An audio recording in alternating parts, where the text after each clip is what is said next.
আসসালামু আলাইকুম। যে কচু গাছটি দেখতে পাচ্ছেন, এই কচু বাজার থেকে আনা কচু, যেগুলো বাজারে বিক্রি হয়ে থাকে, এবং ছোট ছোট কচুগুলা যেগুলো রান্না করে খাওয়া হয়, সেই কচু। এটা এটা দু একটা ছিল, সেগুলা এনে এই ড্রামের ভিতর পুঁতে দেওয়া হয়েছিল। একটা কচু গাছ দেখেন, একটা থেকে কতগুলা গাছ বের হয়েছে।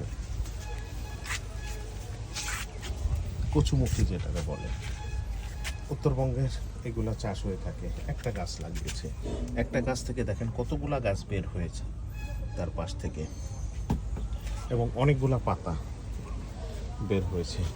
আশা রাখি এই পাতাগুলা খেয়ে দেখব কেমন লাগে, গলা চুলকায় কিনা সেটাও বোঝা যাবে।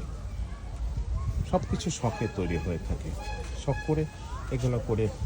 ড্রামগুলা খালি আছে, তাই শখ করে এটা লাগানো হয়েছে। ধন্যবাদ, দেখতেও ভালো লাগছে। ধন্যবাদ।